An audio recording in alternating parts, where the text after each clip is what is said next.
Hey boys, welcome back to another episode of Growing Up with Uncle Bubba. Today is Sunday, 2021. I've lost track of what month or day it is, but Uncle Bubba finally got a half a day off for the first time in what feels like a year, and trying to get this new apartment together before I go back to work tomorrow. Thought I'd make a short video, explain to you guys how to find a stud without using a stud finder. I'm hanging some stuff up. It's a good skill to know. You'll impress people if you can walk up and put a nail in a stud every time. So I'm going to show you how to do that. So as with all things, a little bit of backdrop here for you. I'm going to show you the right way to do it, and then I'm going to show you the way that I do it. And the way that I do it isn't technically right, but it's my apartment, so it doesn't really matter as much. But I'll give you the right way and then Uncle Bubba's way. A little bit of general construction knowledge. Most door frames are framed with two studs facing that way, so they're both 1.5 inches roundabout, so you got about 3 inches of stud right here. Another fun fact, all light switches and outlets are normally mounted to a stud on one side or the other. Using our common sense here, we figure there's 2 studs, possibly 3 studs right here, so there's definitely going to be a stud right there. This will be my starting reference. Another brief side note that you might want to consider: if you're driving a screw or nail into a wall that's longer than about 1/2 inch, you're going to want to take into consideration what might be inside that wall besides the studs. For instance, I have a shower right here. You see where the handle is? That means that there is water running up and down the inside of the wall, and right behind it I have a closet. I'm not putting any screws in that wall. There are ways to figure out what's back there. I'm not even going to bother. There's nothing going into that. Another key point on that same topic: if you're coming off of an outlet or a light switch, you can assume that there is power running up to the ceiling, possibly down, depending on how they wired it. You never know. Moreover, if there's a shower or sink or something in the bedroom above the wall you're going into, you can assume that somewhere in that wall is a drain line and water ends. You can normally figure that out. They normally run straight up and down, so if you can figure out where the shower or sink or whatever it is above you is on the next floor, you can figure pretty much which space you need to be careful in. There's more sophisticated ways to do this, but this is just for general knowledge. So the correct way to do this, to find the stud, we start from our starting point that I mentioned. Most code is going to be 16 inches or 24 inches between center of the stud. That means from the center of one stud to the center of another is either going to be 16 or 24 inches. It's pretty safe to assume that it's going to be 16. You're going to take your tape measure. Hopefully you've watched that last video on how to read one, or you have enough sense to measure to the inch and measure over on the wall 16 inches. I'm not going to attempt to do this with a phone in my hand, but I think you can figure it out.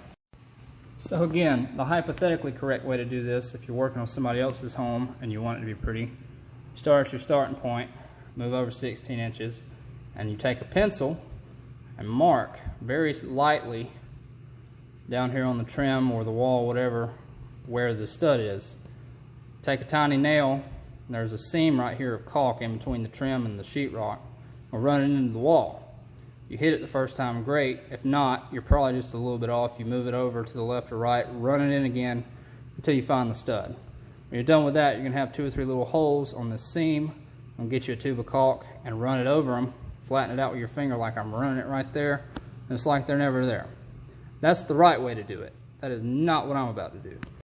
Alright, I showed you the correct way to do it. The way Uncle Bubba's going to do it is come up and figure out how high he wants his screw. Gonna come over 16 inches and run it in. Typically speaking, the only reason to find a stud is that you're hanging something heavy. If you're hanging something heavier than 10 pounds, you probably want to use a 3-inch decent screw. Just for over caution, I start with a smaller screw. This one's probably honestly too long, 1.5 inches to get through the sheetrock and make sure the stud's back there. And when I found the stud, I'll pull it back out and then run the big screw. Also, hypothetically, if you're working on someone else's house, it's good to take a drill bit and drill your hole before you run your screws. But again, there's the right way and there's the way that I'm doing it. One more quick side note: whenever we're at work trying to find stuff that's located within a wall, people will start citing codes and Say it should be here, it should be there. Uncle Bubba uses a saying that is applicable across all spans of life, maintenance and otherwise. You can commit this one to heart. Language warning, sorry Mimi. Should be, don't mean shit. Should be here, should be there. Should be, don't mean shit. So should be 16 inches, but if it's not, figure it out. But start with should be, lower your expectations and hope to be pleasantly surprised. Last little side note, the knock test that I mentioned may be hit or miss depending on what you're knocking on. An interior wall like this one does not have any insulation in it, so you can hear the hollow places. You can hear the change and feel it when you hit a stud. Exterior walls, depending on the backing, the insulation and what they used, the brick behind this one, and it's stuffed full of insulation, there's no change in the sound. So start at a spot where you know there's a stud. For instance, right here on the corner of this sliding door, I know there's at least one, probably two studs right there.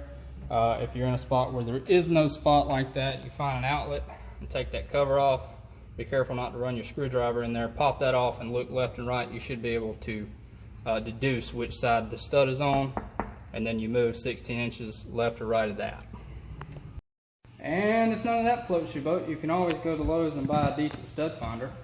There are some tools you buy cheap, some tools you buy decent, and some tools you spend money on because you need them. A stud finder is probably one you want to get a decent one, because if not, your wall is going to look like Swiss cheese. Uncle Bubba got a stud finder, but it is a piece of crap and does not find studs, so I'm not even bothering using it. It's a paperweight at this point. I'm just too cheap to throw it away. That's basically it, guys. I love you. Good luck.